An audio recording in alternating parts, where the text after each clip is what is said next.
James Wilson had always been the kind of man who planned everything carefully.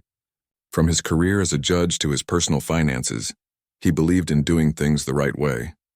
For 15 years, he'd set aside a portion of each paycheck, dreaming of the day he could buy a home in Pine Creek Estates, a neighborhood he'd admired since he was a young law student. The neighborhood sat on the north side of town, with its tree-lined streets and well-kept lawns. It wasn't the biggest or most expensive community in the city, but it had character, brick homes with unique touches, mature oak trees, and a small pond where residents walked their dogs in the evenings. When a modest 3-bedroom house finally came on the market at a price he could afford, James didn't hesitate. The house needed work. The kitchen was straight out of 1985 and the backyard was overgrown, but James saw potential. He imagined hosting family gatherings in a renovated kitchen and building a small workshop where he could practice woodworking, a hobby he'd picked up from his grandfather. "This is it," he told his real estate agent Carol. "This is the one." Carol, who had shown James at least 20 houses over the past 6 months, smiled with relief. "It's perfect for you," she agreed. "But I should warn you, Pine Creek has one of the strictest homeowners associations in the county." James nodded. He'd done his research. "I've read through their bylaws. Nothing in my renovation plans should cause any problems." The closing process went smoothly, and on a bright Saturday in April, James got the keys to his new home. That same day, he received a welcome packet from the Pine Creek HOA, along with a schedule of upcoming meetings. He marked the next meeting on his calendar, determined to be a good neighbor from the start. The first few weeks were a blur of boxes and basic repairs. James took his time, wanting to understand the house before making any major changes. He measured rooms, took notes, and drew up plans for the renovations. He wanted to honor the home's original style, while adding elements that reflected his family's heritage. His grandfather had been a master carpenter from the South, and James planned to incorporate some of those traditional design elements into his renovations. When he felt ready, he submitted detailed plans to the city for permits and to the HOA for approval. The city approved his plans within 2 weeks. The HOA was another story. "Your application has been flagged for review," read the email from Brenda Taylor, the newly elected HOA president.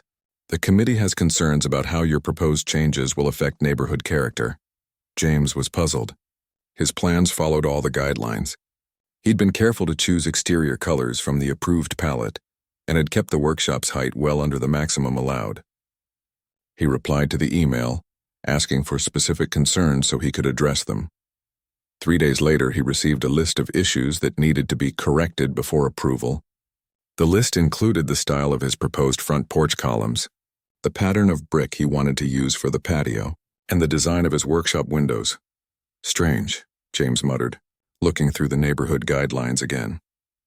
None of these elements violated any rules.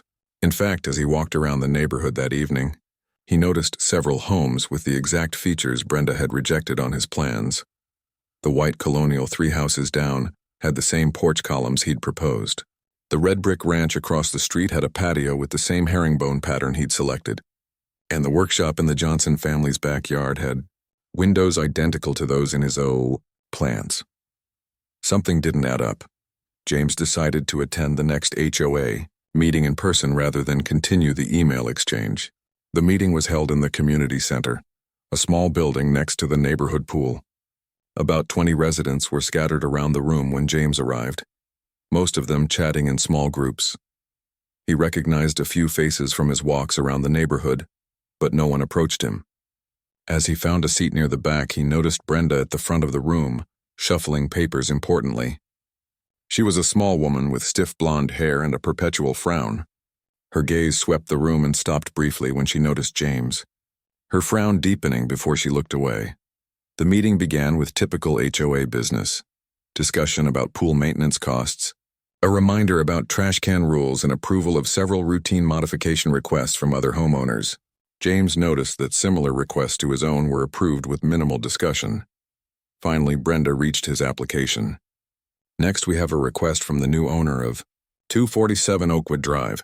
He wants to make substantial changes to the property." The way she emphasized substantial made it sound like he was planning to turn his house into a nightclub.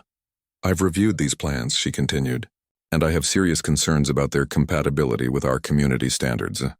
James raised his hand. May I address those concerns? Brenda looked annoyed at the interruption but nodded stiffly. James stood and introduced himself to the room. I'm James Wilson, and I've just moved into Oakwood Drive. I've submitted plans that follow all the guidelines in our HOA handbook. If there are specific concerns, I'd be happy to discuss them. A few residents turned to look at him with mild interest. One older gentleman in the front row nodded encouragingly. The issue, Brenda said, her voice sharp, is neighborhood character. While individual elements might technically comply with the rules, the overall effect would be out of place. Out of place how? James asked, keeping his voice level despite his growing frustration. The architectural elements you've chosen don't fit with the, established aesthetic of Pine Creek, she replied. Vaguely. But I've seen the same elements on other homes in the neighborhood, James pointed out. The columns I've selected match those on the Colonial on Maple Street. The brick pattern is identical to what's used on the ranch house across from me. A murmur went through the room. Brenda's cheeks flushed pink. Those homes were built that way originally, she said dismissively. New modifications are held to a higher standard to maintain property values. An older woman in a floral blouse raised her hand. Actually, Tom and Lisa just added those columns to their porch last summer. We approved it right here in this room. Brenda shot the woman an angry look. That was a different situation. How so? James asked. We don't have time to debate this now, Brenda said, suddenly brisk. The committee has made its decision. Your application needs revision before it can be approved. James took a deep breath. I'd like to understand exactly what needs to be changed and why, given that similar features have been approved for other homes. I'll email you a more detailed explanation, Brenda said, clearly wanting to move on. Next item on the agenda. After the meeting, as residents filed out of the community center, the older woman who had spoken up approached James. Don't let Brenda get to you, she said kindly. I'm Dorothy, by the way. Been here since they built this neighborhood in '86. Nice to meet you, Dorothy. I'm James. I know who you are, she said with a smile. Word gets around quick here. You're the new judge who bought the old Miller place. James nodded, surprised that his profession was already common knowledge. Brenda's only been president for 3 months, Dorothy continued, lowering her voice. Got elected when most folks were away for the holidays. Only 12 people voted, if you can believe it. And she's been on a power trip ever since, I noticed, James said dryly. Dorothy patted his arm. You keep submitting those plans exactly as they are. I'll talk to some of the other board members. Most of them are reasonable people who've just been letting Brenda run the show because nobody wants the hassle of arguing with her. James thanked her and headed home, feeling both frustrated and determined. As he walked, he noticed Brenda's silver SUV parked in front of a house a few streets over from his. She was standing in the driveway with another woman, both of them watching him with undisguised disapproval as he passed. That night, he received another email from Brenda. The detailed explanation she'd promised was just a restatement of her vague concerns about neighborhood, character, and aesthetic cohesion. At the bottom was a new line that made his stomach tighten. The committee also requires detailed information about any cultural or ethnic design elements that may be incorporated into your renovation. James stared at the screen for a long time. The implication was clear and troubling. He was the only black homeowner in Pine Creek Estates, and now Brenda was specifically targeting design elements related to his heritage. He closed his laptop and walked through his house, running his hand along the walls that he hoped would soon reflect both his personal taste and his family history. His grandfather's handcrafted furniture sat waiting to be placed once the renovations were complete. Photos of 4 generations of his family were still in boxes, waiting for the built-in shelves he planned to install. This was more than just a house to him. It was a symbol of everything he'd worked for, a place to honor his past while building his future. And he wasn't about to let Brenda Taylor's prejudice stand in his way. Tomorrow he would call the city to confirm his permits were still valid regardless of the HOA's objections. Then he would contact a lawyer who specialized in housing discrimination. And finally, he would begin documenting every interaction with Brenda and the HOA. As a judge, James knew the law was on his side. He just hadn't expected to be fighting this particular battle in his own neighborhood in 2025. The next morning, James called the city's permit office. After being transferred twice, he finally reached someone who could help. "Yes, Mr. Wilson, your permits are all in order," confirmed the clerk. The HOA approval is separate from city permits. Legally, you can proceed with any work covered by our permits. "Even if the HOA hasn't approved my plans?" James asked. "That's between you and your HOA," the clerk explained. "They can fine you according to their bylaws, but they can't override city permits for work that meets code." James thanked her and hung up. It was good news, but he didn't want to start a war with the HOA, especially not with Brenda, who seemed determined to make things difficult. He decided to try one more time to reason with her.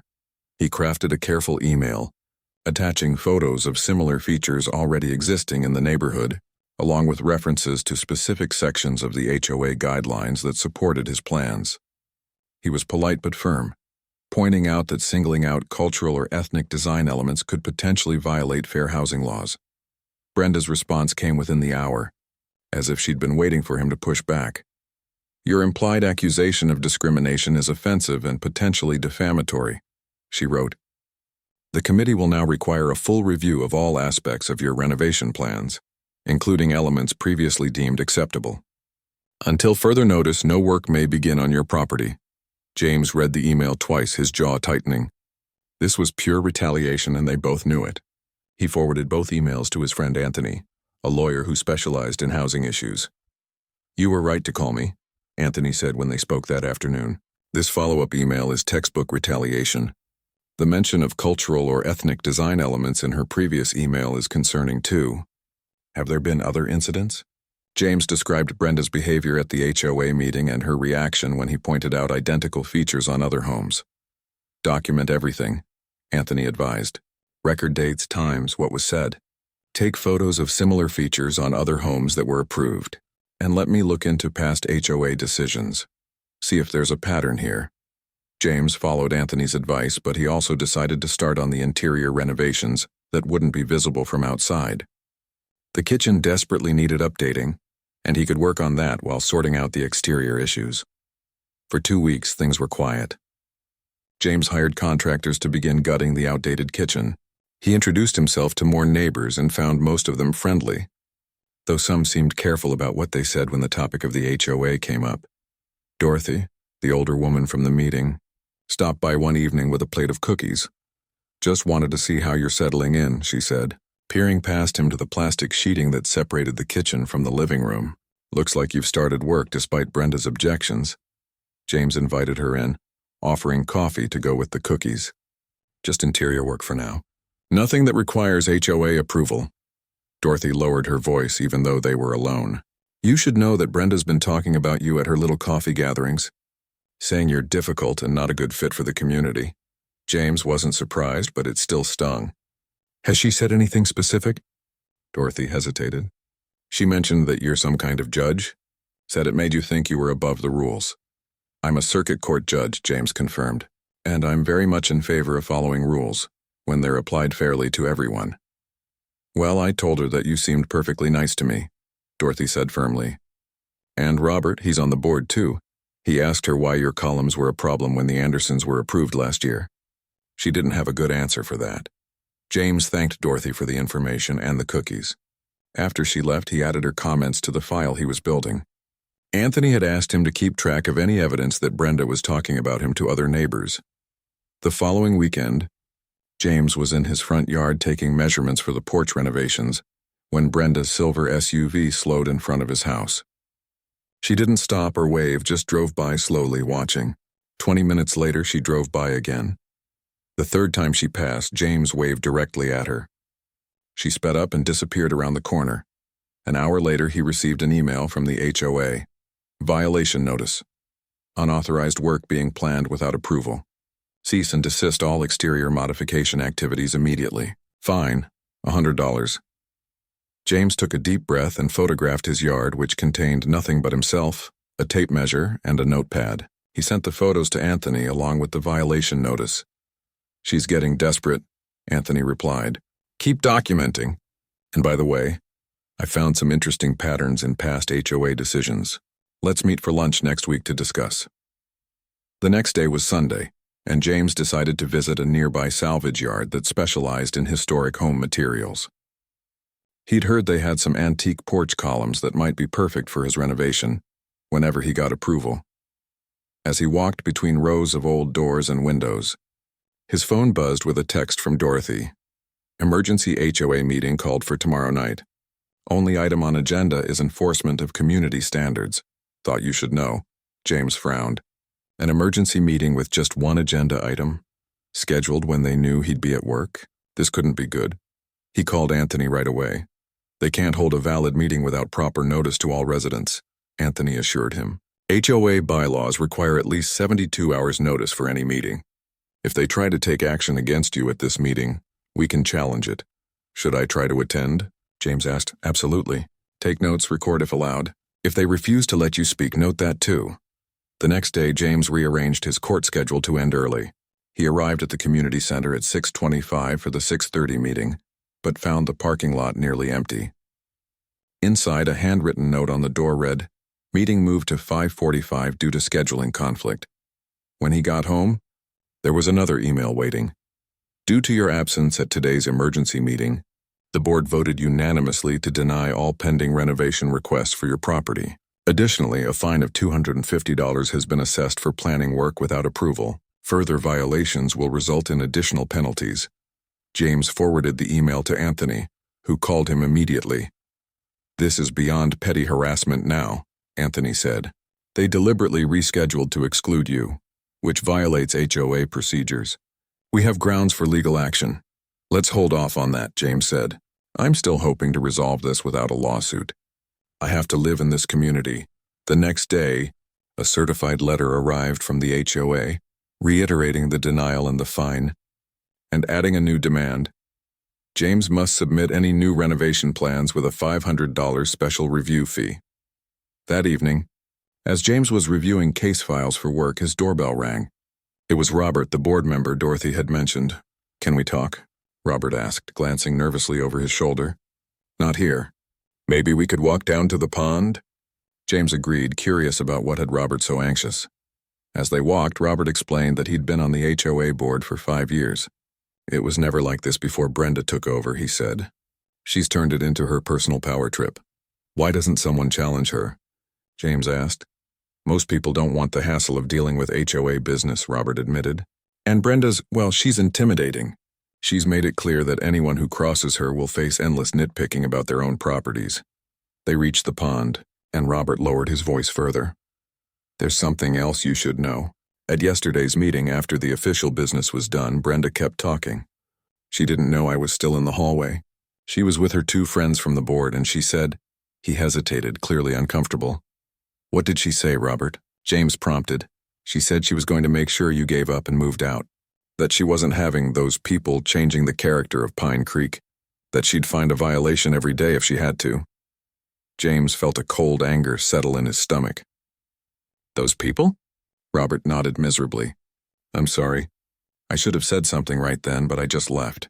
I've never heard her be so explicitly, racist, James supplied the word Robert couldn't bring himself to say.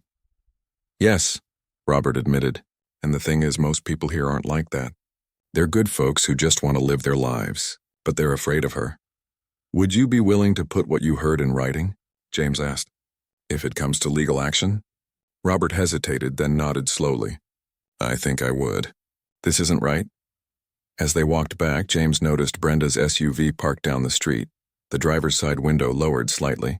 He waved again, directly at her. This time, instead of driving away, she rolled down her window fully. Evening walks are so pleasant, aren't they? She called out, her voice falsely sweet. Enjoy it while you can. Robert stiffened beside him. Was that a threat? Sounded like one to me, James said calmly, looking directly at Brenda until she finally drove away. When he got home, he called Anthony. I think it's time to take this to the next level, he said. Can you draft a cease and desist letter? And let's look into filing a formal complaint under the Fair Housing Act. Already working on it, Anthony replied. After what you've told me, I think we have a strong case. That night, James finally unpacked his grandfather's old rocking chair and placed it on the front porch. No HOA approval needed for furniture. He sat there as darkness fell, looking at the quiet street. thinking about his grandfather who had faced much worse discrimination but never backed down. "Not going anywhere," he said softly to himself, rocking gently in the chair his grandfather had built with his own hands. "This is my home now." What he didn't know was that Brenda was already planning her next move, one that would go far beyond petty fines and denied permits. 2 days later, a thick envelope arrived from Anthony. Inside was a formal cease and desist letter addressed to Brenda and the HOA board, detailing their violations of fair housing laws and HOA procedural requirements. Anthony had also included a draft complaint to the Department of Housing and Urban Development, ready to file if necessary. James read through everything carefully, then called Anthony. "This looks good," he said. "But are you sure about sending it now?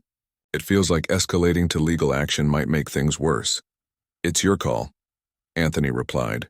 "But based on what you've told me, Brenda is already escalating. The letter puts her on notice that you know your rights and are prepared to defend them. It might actually make her back off." James thought about it overnight and decided Anthony was right.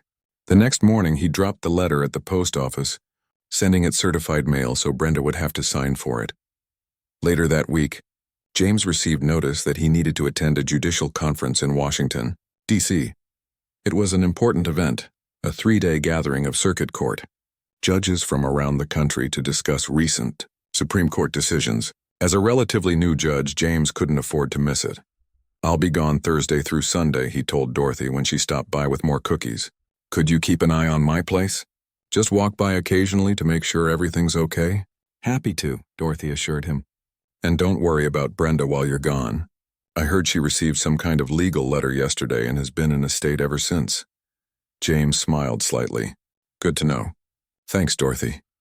Before leaving for his trip, James finished most of the interior renovations. The kitchen now had new cabinets and countertops, and he'd removed a wall between the kitchen and dining room, creating an open concept space that would be perfect for hosting family gatherings. He'd also started work on the built-in bookcases in the living room, where he planned to display family photos and his collection of legal history books. The exterior work, the porch with his grandfather's design elements, the backyard workshop, the new brick patio, would have to wait until the HOA issues were resolved. But the house was already starting to feel like home. Early Thursday morning, James packed his car and headed to the airport. The conference schedule was packed with sessions, but he was looking forward to connecting with other judges and sharing experiences. The first day went well. James attended panels on recent changes in environmental law and had dinner with a group of judges from the Midwest. He checked his phone before bed but had no messages from Dorothy or anyone else in Pine Creek. No news was good news, he figured. Friday was equally busy. James presented in a session about community outreach programs for the justice system, sharing his experiences working with high school students in mock trial competitions. His presentation was well received, and several judges asked for his materials so they could start similar programs in their districts. That evening, as he was changing for the conference dinner, his phone rang. It was Dorothy, and she sounded upset. "James, there's something happening at your house," she said, her voice shaking. "There's a big truck in your driveway and men in yellow vests. They're taking things out of your house." James felt his stomach drop. "What, did they say who they are?" "They told me they're from a company called Community Standards Enforcement, and that they have HOA authorization to remove non-compliant structures. I told them you weren't home, and they needed to stop. But they showed me some paper with Brenda's signature and said they don't need your permission." James's mind raced. "Dorothy, call the police. Tell them there are unauthorized people removing items from my home. I'm going to try to get a flight back tonight, but it'll be at least 3 hours before I can get there." He hung up and immediately called Anthony. "They can't do this," Anthony said, sounding shocked. "Even if there were legitimate violations, which there aren't. The HOA has no right to enter your property and remove structures without a court order. This is breaking and entering, possibly theft or destruction of property. Can you go over there, see if you can stop them?" "I'm in court in Boston until tomorrow," Anthony said regretfully. "But I can make some calls. Do you want me to contact the police too?" "Dorothy's doing that," James said. "I'm going to try to get home as soon as possible." The next hour was a blur. James explained the emergency to the conference organizers, packed hastily, and rushed to the airport. He managed to get on a flight leaving in 90 minutes. Not as soon as he'd hoped, but the best he could do. While waiting to board, he received a text from Dorothy. Police came but left. Said it's a civil matter between you and HOA. Men still working. Taking down back part of house now. James stared at the message in disbelief. Taking down part of his house? This had gone far beyond harassment. He called Dorothy. What exactly are they doing? He asked as soon as she answered. Oh, James, it's awful, she said, her voice breaking. They've torn down that beautiful addition at the back where your grandfather's furniture was. They're loading everything into a dumpster. I tried to tell them to at least save your things, but they wouldn't listen. James felt physically ill. The back room had contained not just furniture, but family photos, albums, and keepsakes he hadn't yet unpacked. Irreplaceable items passed down through generations.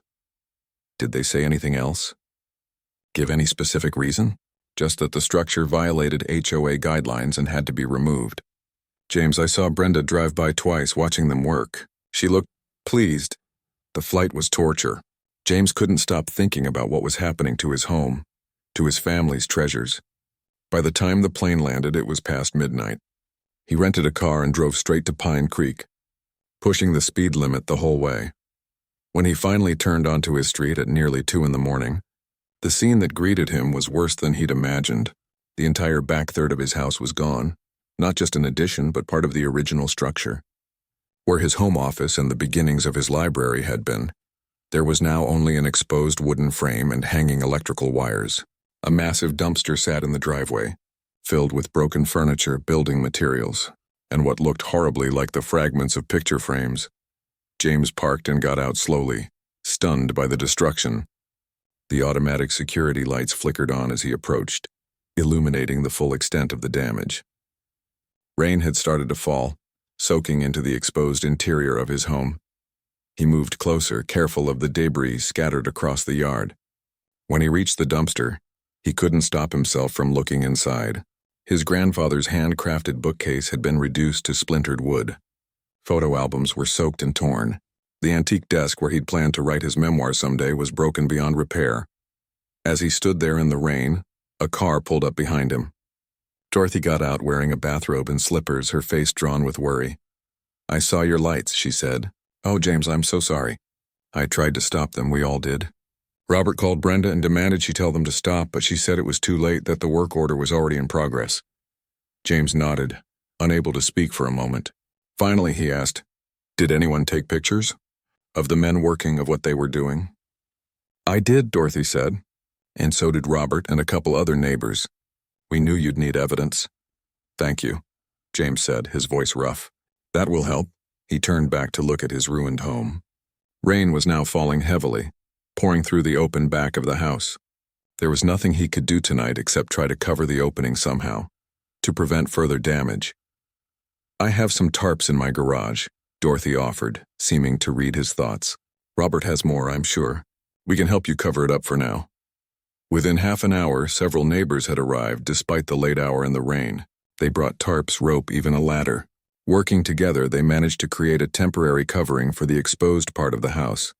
As they worked, James learned more about what had happened. The men had arrived around noon claiming they were there to remove an unauthorized structure. When neighbors questioned them, they produced a work order signed by Brenda as HOA president, authorizing the removal of all non-compliant additions and structures at James's address. They started with the workshop you were building in the backyard, Robert explained as they secured a tarp. But then they just kept going. Took down the back wall of the house, said the whole room was an illegal addition. When we told them it was part of the original house, they ignored us. By 3 a.m, they'd done all they could. The house was somewhat protected from the elements, but the damage was extensive. James thanked his neighbors for their help, genuinely moved by their support. After everyone left, he sat in his car for a long time, staring at what remained of his dream home. The rain drummed on the roof, matching the pounding in his head. He was exhausted, heartbroken, and angry, but most of all, he was determined. Brenda Taylor had crossed a line that couldn't be uncrossed. This wasn't about HOA rules or property values anymore. This was malicious destruction, possibly even a hate crime, and James knew exactly what he needed to do next. He pulled out his phone and took pictures of everything, the demolished section of his house, the dumpster full of his possessions, the temporary tarps flapping in the wind. Then he called Anthony despite the early hour. "I need you to file every possible legal action against Brenda and the HOA," he said, when Anthony answered groggily. "Criminal charges, civil suit, HUD complaint, all of it. And I need you to find out everything you can about this Community Standards Enforcement Company. I want to know who they are and who authorized them to destroy my home." "I'm on it," Anthony said, fully awake now. "Where are you going to stay?" "Here," James said firmly. "I'm not leaving. What's left of this house is still mine, and I'm not giving Brenda the satisfaction of driving me out." As dawn broke, James finally went inside. The front part of the house was intact, though there was water damage spreading from the back. He found a dry spot in the living room and sat down, pulling out his laptop. He had a case to prepare, the most important one of his career. And Brenda Taylor had no idea what was coming. By Sunday afternoon, the rain had stopped and James had made some progress. He documented all the damage with photos and videos, rescued what he could from the dumpster, and set up a makeshift living space in the front rooms that were still intact. Dorothy had brought over an electric kettle and some groceries, and Robert had helped him secure the tarps more permanently. But the real work was happening on James's laptop. He'd spent hours gathering evidence, writing a detailed timeline of events and preparing the groundwork for multiple legal actions. Anthony was coming over that evening to review everything and finalize their strategy. Around 4 o'clock, there was a knock at the door. James opened it to find a young police officer standing on his porch looking uncomfortable. "Judge Wilson, I'm Officer Chen. We received a complaint about the condition of your property. Apparently, it's a violation of local ordinances to have, he glanced down at his notepad, to have exposed structural elements and unsecured tarps visible from the street." James stared at the officer in disbelief. "Are you serious? My house was partially demolished without my permission 2 days ago. I'm using those tarps to prevent further damage." Officer Chen shifted his weight from one foot to the other. "Yes, sir, I understand that. But I still have to issue the citation. It's a $200 fine and you have 48 hours to correct the violation." "Let me guess," James said. "Brenda Taylor made the complaint." The officer's expression confirmed it before he could speak. "I'm not at liberty to say who filed the complaint, sir." James took the citation without further argument. There was no point in making this young officer's job harder. He was just doing what he was told. But it was clear that Brenda was still on the attack. After the officer left, James added the citation to his growing file of evidence. Then he called Anthony to give him the latest update. "She's getting desperate," Anthony said. "This kind of petty harassment shows she knows she's in trouble. Our meeting with the district attorney tomorrow morning is going to put even more pressure on her." "Do you think the DA will file criminal charges?" James asked. "Breaking and entering, destruction of property, possibly even hate crime enhancements? Yes, I think there's a good chance, especially with all the witness statements we've collected." By the time Anthony arrived that evening, James had received messages of support from over a dozen neighbors. Many had sent photos and videos of the demolition crew at work, and several had provided written statements about Brenda's comments and behavior in the weeks leading up to the destruction. "The community is rallying around you," Anthony observed as they reviewed the material. "People are fed up with Brenda's tactics. I think we have more than enough for both criminal charges and a civil lawsuit." They worked late into the night, preparing documents and organizing evidence. The plan was to file everything first thing in the morning: a police report requesting criminal charges, a civil lawsuit against Brenda and the HOA for damages, a formal complaint with HUD for housing discrimination, and an emergency injunction to prevent any further action against James's property. "What about your work schedule?" Anthony asked as they finished up. "You're due in court tomorrow, right?"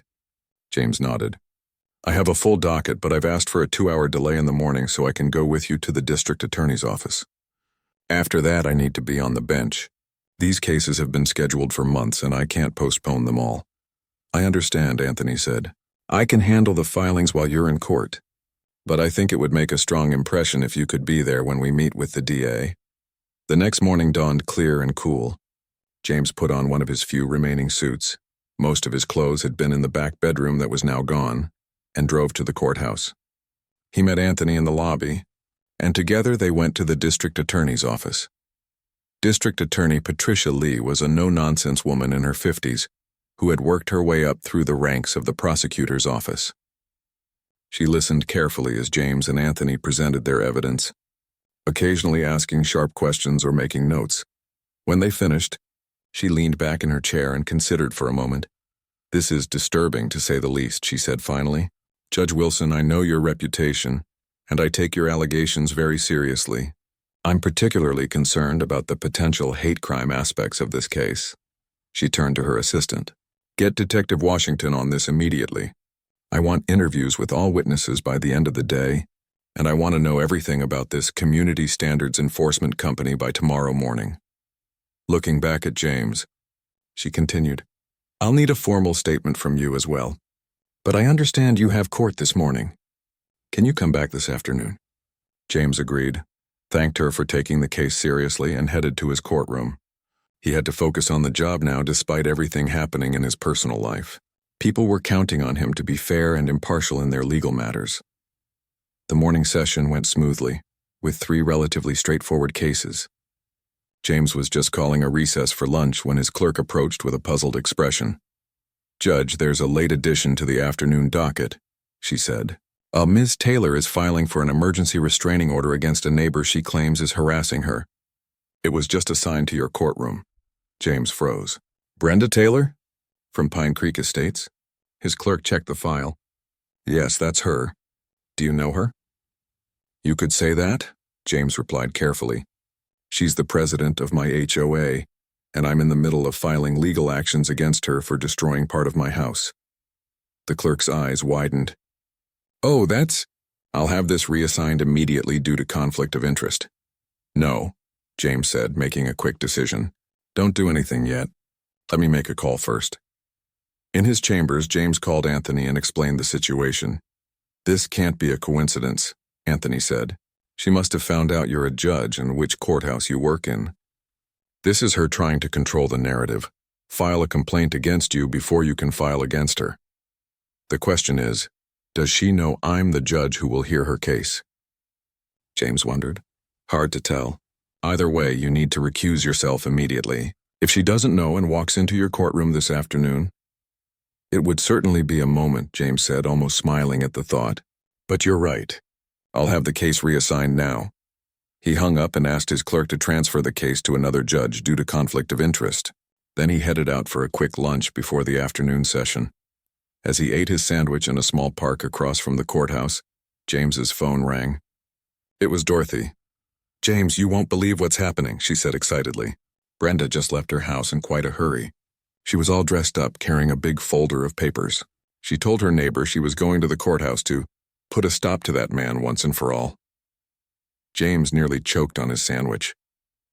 "She's on her way here right now?" "Looks like it. Robert overheard her say something about a 2 o'clock hearing." James checked his watch. It was 1:30. "Thanks for the heads up, Dorothy. This should be interesting." He hurried back to the courthouse, suddenly realizing that his recusal might not have been processed yet.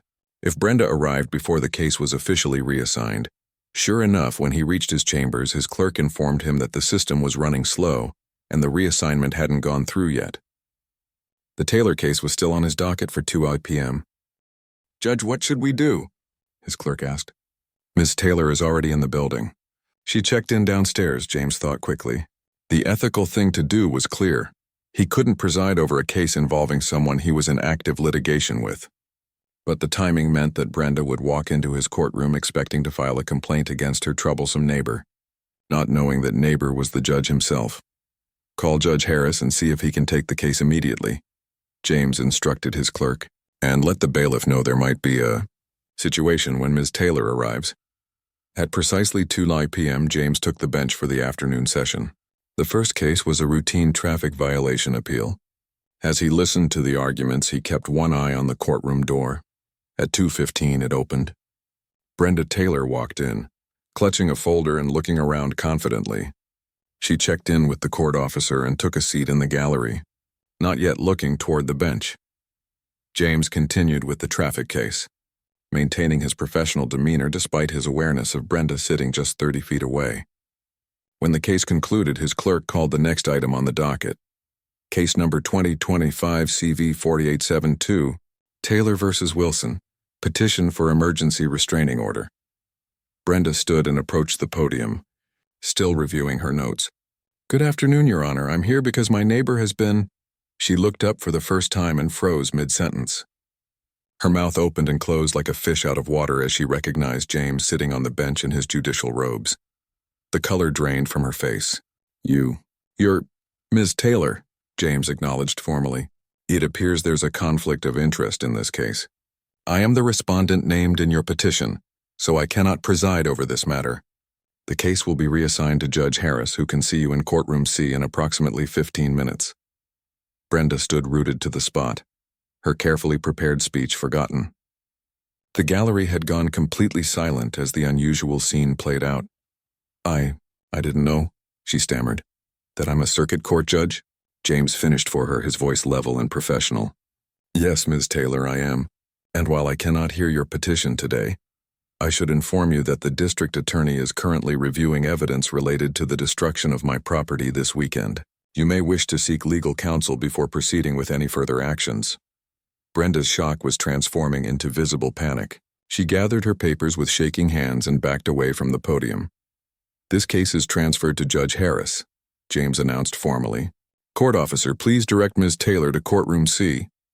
As Brenda was escorted out, James called the next case on his docket, maintaining his judicial composure despite the dramatic confrontation. But inside, he felt a grim satisfaction.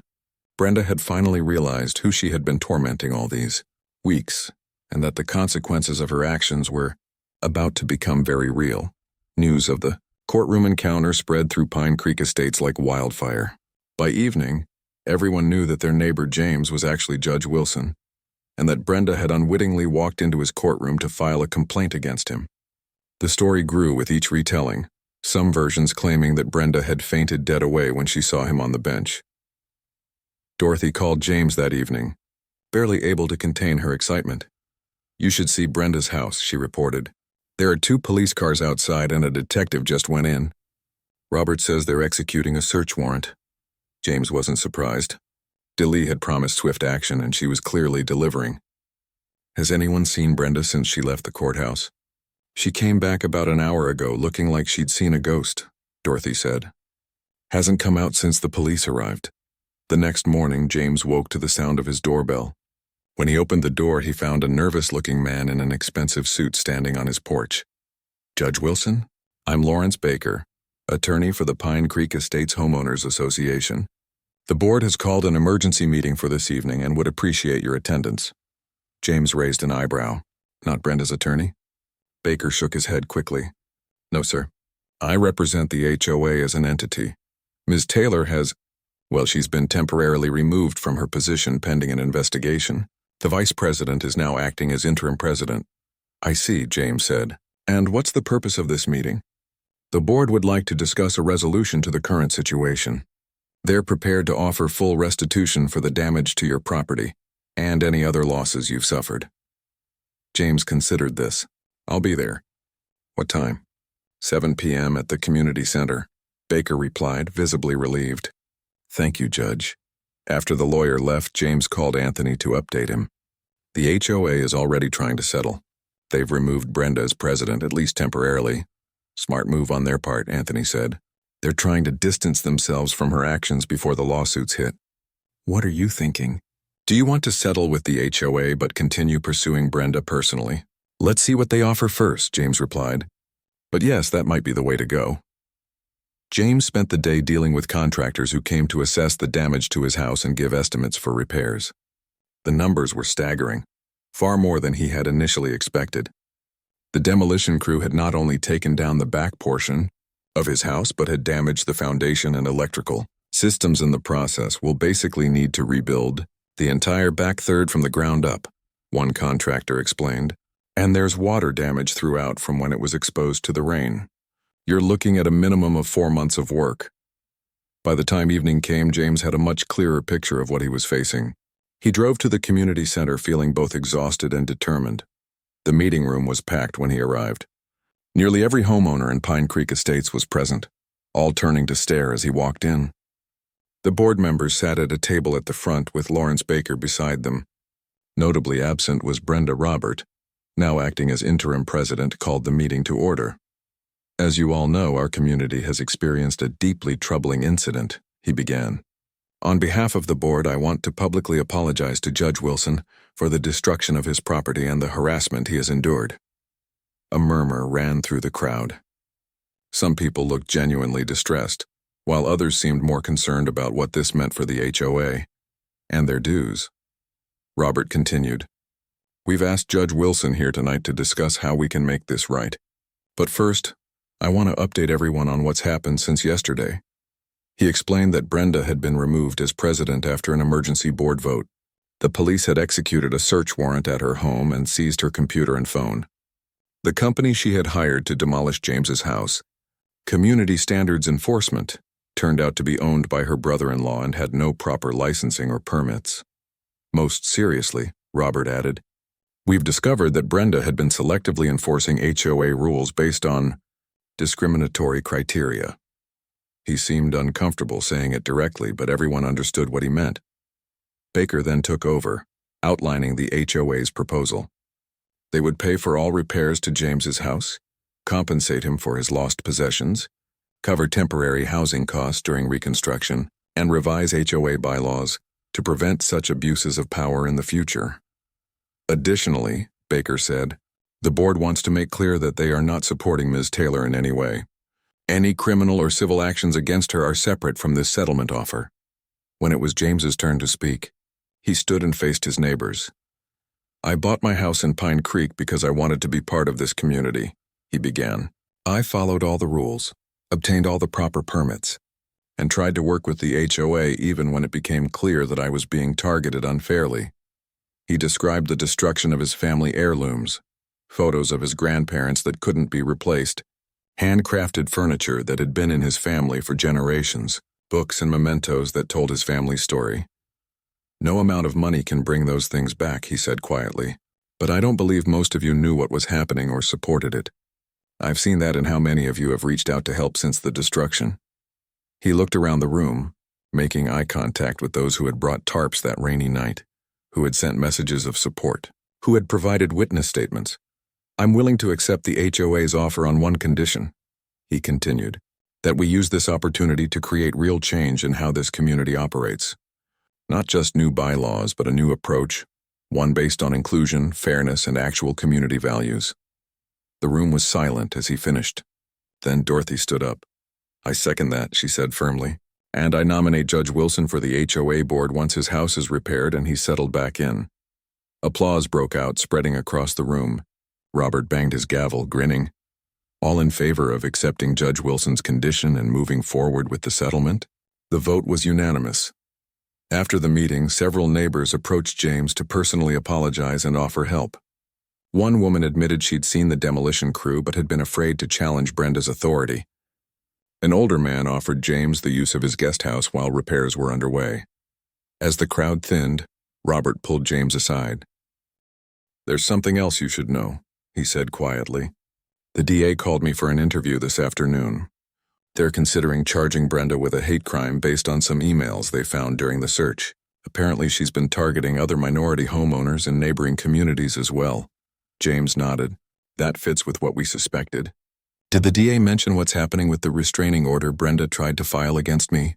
"Judge Harris threw it out immediately," Robert said with a slight smile, "and apparently read her the riot act about filing false claims." 3 days later, James watched from across the street as Brenda was escorted from her house in handcuffs. The district attorney had filed multiple charges: breaking and entering, destruction of property, filing false reports, and a hate crime enhancement. Her brother-in-law, the owner of the demolition company, was charged as well.